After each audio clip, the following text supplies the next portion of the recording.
those of you who may not have heard earlier, since leaving school here about 6 to 8 months ago, I've been kind of surprised upon my return to find the ever-shrinking space around the sidewalks of the city as planters and other obstacles go up to take away what little space there already was. This is partly in anticipation of the G8 summit coming up this coming spring. My alma mater has already pretty much planned not to have any evening courses this coming spring. It is pretty much generally understood that the South Loop of Chicago is going to be up for grabs on a nightly basis. Analysts are pretty much predicting at this point that it's going to bankrupt the city. And my understanding of the Illinois state constitution is that pensions are protected except in this one case of a city being under bankruptcy. So the very police that we see enforcing this municipal code tonight may very well find themselves on the receiving end of much less than they had bargained for when they signed up for these duties.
This past Thursday, Occupy Chicago voted in their General Assembly to attempt to reoccupy Grant Park.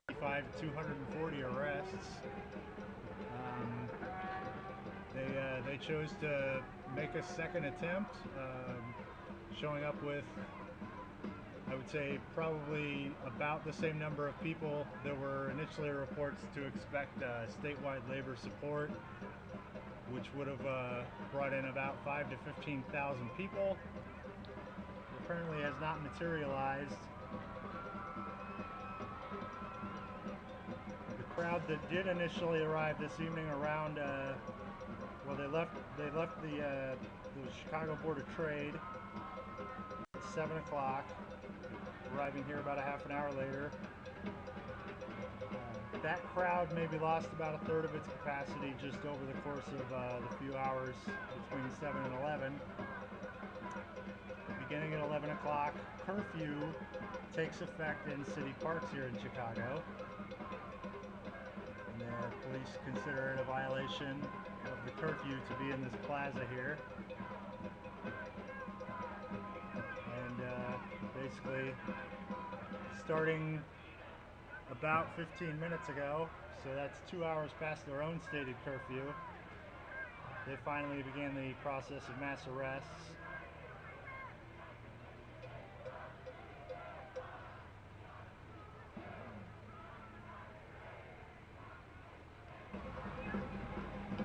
When the orders to disperse began around 11, another third of that initial crowd, so about half of what was left, broke off to occupy the sidewalks, which again, there's a little bit of an absurdity with that, especially considering this image right here. The area right in front of the protesters, right along here, is actually that very sidewalk. And as you can see, it's concrete there, and it's concrete there. There's really no effective difference other than one that's basically imposed by the state.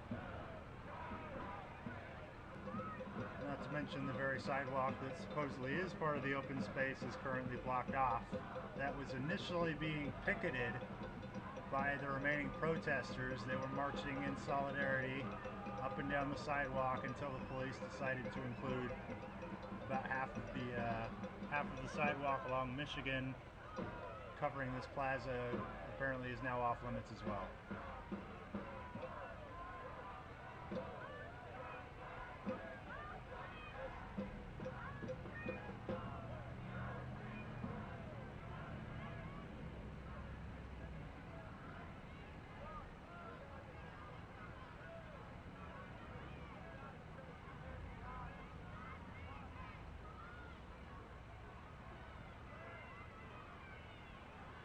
Police estimated that the crowd that showed up for a rally earlier in the evening peaked at around 3,000 people by the time protesters arrived at Congress Plaza, at Michigan Avenue and Congress Parkway, after a march from Federal Plaza in the Loop.